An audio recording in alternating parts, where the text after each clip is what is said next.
Doctor Himanta Biswa Sarma ডাঙৰীয়াৰ দৰে এগৰাকী শক্তিশালী মুখ্যমন্ত্ৰী থকাৰ পিছতো আমাৰ এই অৱস্থা কিয়?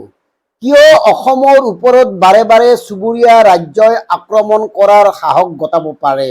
নাগালেণ্ডে মাৰিয়ে থাকে, কেইদিনমান আগতে অৰুণাচলে গুলী চলালে, খা খবৰ নাই, শেহতীয়াভাৱে মেঘালয়ে এয়া কৰিলে। কিয় এনেকে উপৰ্যুপৰি অসমীয়াৰ ওপৰত চুবুৰীয়া লোকে আক্ৰমণ কৰাৰ সুযোগ লয়? এনেইতো নিৰ্বাচনৰ সময়ত আমাৰ মুখ্যমন্ত্ৰী ডাঙৰীয়াক উত্তৰ পূবৰ অভিভাৱক যেনেই লাগে, তাৰ পিছতো কিয় এই দশা? আচলতে এনেকুৱা এগৰাকী সাহসী শক্তিশালী মুখ্যমন্ত্ৰী থকাৰ পিছত অসমলৈ অসৎ উদ্দেশ্যলৈ চকু মেলি চোৱাৰে সাহস কৰিব নালাগিছিল। ভাৰতবৰ্ষৰ বিভিন্ন ৰাজ্যত ডক্টৰ হিমন্ত বিশ্ব শৰ্মা ডাঙৰীয়াৰ ভুৰি ভুৰি প্ৰশংসা কৰা লোক আছে। সংবাদ মাধ্যমত দেখো বহুতে কয় আমাৰ মুখ্যমন্ত্ৰী হিমন্ত বিশ্ব শৰ্মা ডাঙৰীয়াৰ দৰে হ'ব লাগে, বহুতে কয়। এনেকুৱা বাতৰি আমি বিভিন্ন চেনেলত দেখি থাকো। তাৰ পিছতো এই অৱস্থা কিয়? আৰু মন কৰক, মানে এই বিষয়বোৰ এবাৰতে নহয়, বাৰে বাৰে হৈ থাকে, ৰিপিটে হৈ থাকে। কিয় হৈ থাকে? অসমীয়া লোকৰ ওপৰত আক্ৰমণ কৰিয়ে এওঁলোকে ক্ষান্ত হৈ থকা নাই। আশ্চৰ্যকৰভাৱে অসমৰ প্ৰায় ৮৩,০০০ হেক্টৰ মাটি সীমামূৰীয়া ৪খন ৰাজ্যই দখল কৰিছে।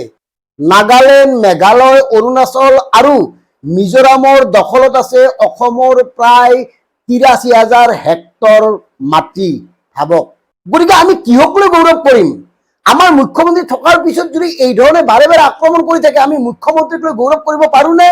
মুখ্যমন্ত্ৰীয়ে দেখোন চবকে মেনেজ কৰে। চুবুৰীয়া ৰাজ্যৰ প্ৰতিগৰাকী মুখ্যমন্ত্ৰীয়ে আমাৰ মুখ্যমন্ত্ৰীৰ ভাই ককাৰ দৰে খুব ভাল সম্পৰ্ক। তাৰ পিছতো কিয় বাৰে বাৰে এই কাৰবাৰবোৰ ঘটি থকা হয়? মন কৰক, মেঘালয়ত যিটো ঘটনা ঘটিছে সহজভাৱে এৰি দিব পৰা ঘটনা নহয়। অসমৰ পঞ্জীয়নভুক্ত গাড়ীৰ নম্বৰ চাইছে আক্ৰমণ কৰা কথাটো সহজ কথা নহয়, এৰি দিব পৰা বিধৰ কথা নহয়। কি নিৰ্দয়ভাৱে প্ৰহাৰ কৰিছে।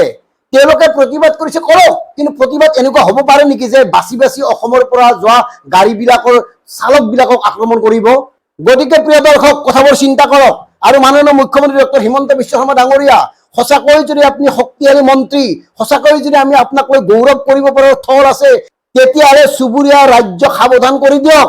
তেওঁলোকে যাতে অনাগত সময়ত চকু মেলি চাবলৈও ভয় কৰে অসমৰ লোকক, এনেকুৱা এটা ব্যৱস্থা কৰক।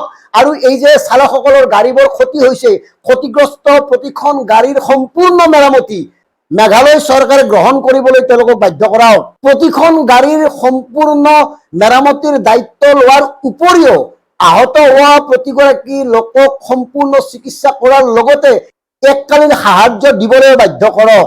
প্ৰিয় দৰ্শক, মন কৰক, গুৱাহাটী মহানগৰৰ পৰিৱেশ বিনষ্ট কৰাত অগ্ৰণী ভূমিকা গ্ৰহণ কৰিছে উত্তৰ পূবৰ বিভিন্ন ৰাজ্যৰ একাংশ ছাত্ৰ ছাত্ৰীয়ে, ল'ৰা ছোৱালীয়ে। কথাবোৰ ভাবক, গুৱাহাটী মহানগৰত কেনেকে তেওঁলোকে ঘূৰি ফুৰে, দিনতে মদ খাই ঘূৰি ফুৰে একাংশই।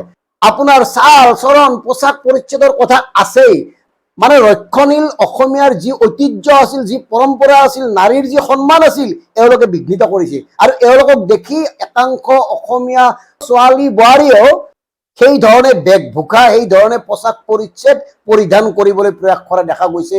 এনেকে আমাৰ পৰিৱেশটো লাহে লাহে বিনষ্ট হৈ পৰিছে। বাকী ড্ৰাগছকে আদি কৰি বিভিন্ন ধৰণৰ ড্ৰাগীয় দ্ৰব্যৰ প্ৰচলনৰ কথা নকলোৱে।